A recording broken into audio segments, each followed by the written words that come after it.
জুলাইয়ের ছাত্র আন্দোলন দমনে ভারতের গোয়েন্দা সংস্থা র কি ছিল মাঠে, কিংবা ভারতীয় পুলিশরাও কি গুলি করে হত্যা করেছে শিক্ষার্থীদের? বাংলাদেশের পুলিশের পোশাক পরা, হিন্দি ভাষায় কথা বলা এই ব্যক্তিগুলো কারা? এবার তদন্তে এমন এক সত্য বের হয়ে আসলো যা শুনলে শিউরে উঠবেন, আটকে উঠবেন ঘটনার নির্মমতায়, শরীর কেঁপে উঠবে, কল্পনায় ভেসে উঠবে রক্তাক্ত জুলাইয়ের স্মৃতি। ৫ আগস্ট হাসিনা সরকারের পতনের পর একটি ভিডিও ফেসবুক সহ সমস্ত সোশ্যাল মিডিয়াতে ভাইরাল হয়।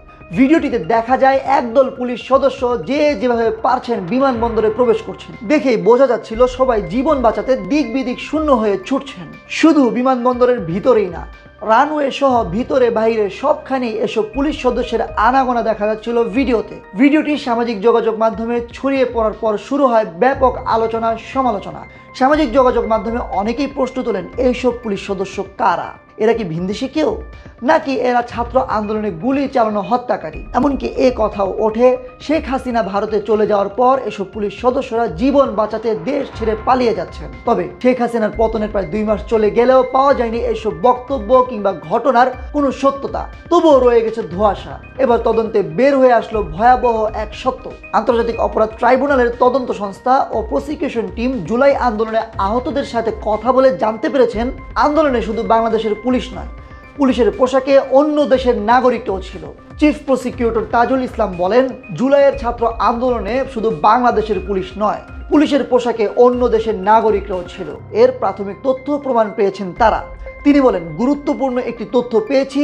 কয়েকজন শিক্ষার্থী যারা যাত্রাবাড়ি, গাজীপুর এবং মাওনাতে ছিল, এদের সাথে কথা বলে আমরা প্রমাণও পেয়েছি।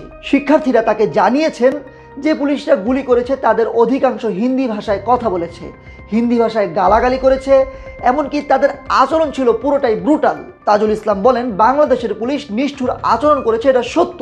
তবে দেশের পুলিশ যতটা নিষ্ঠুর আচরণ করেছে, এর থেকেও অনেক বেশি নিষ্ঠুর আচরণ করেছে ওইসব লোকেরা। বিষয়টা গুরুত্বপূর্ণ, তাই গুরুত্বের সাথেই বিবেচনা করা হচ্ছে।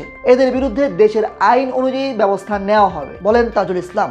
তাজুল ইসলাম বলেন, তদন্তে আহতরা জানিয়েছেন পুলিশের অনেকেই হিন্দিতে পালিয়ে যেতে বলেছেন। যেহেতু বাংলাদেশের মানুষ হিন্দি ভাষা কোনটা এটা জানে, তাই এটা নিশ্চিত হওয়া গেছে। বিষয়টি নিয়ে এরই মাঝে পর্যালোচনা করে ব্যবস্থা নেওয়ার আশ্বাস দেন তাজুল। তিনি বলেন, বাংলাদেশের আইনে যে দেশের নাগরিক হোক, দেশের সীমানার মাঝে যদি কোনো অপরাধ ঘটে, সেটার বিচার করার ক্ষমতা বাংলাদেশের আদালতের আছে। আমরা যথাযথ আইনগত প্রক্রিয়ার মাধ্যমে তাদের বিরুদ্ধে ব্যবস্থা নেব, জানান chief prosecutor. ৫ August Rajarbagh police line, Madhya Badda সহ বিভিন্ন স্থানে রাতভর মুহুর্মুহু গুলির শব্দ শুনতে পান স্থানীয়রা। এ ধরনের বেশ কিছু ভিডিও ফেসবুকে ভাইরাল হয়। ভিডিওতে দেখা যায় ব্যাটালিয়ন নিয়ে এলোপাথারি গুলি করতে করতে এগিয়ে যান পুলিশ সদস্যরা। ভিডিওগুলো সামাজিক যোগাযোগ মাধ্যমে ভাইরাল হওয়ার পরেই তোলপাড় শুরু হয় ভিনদেশি পুলিশ বা সন্দেহে।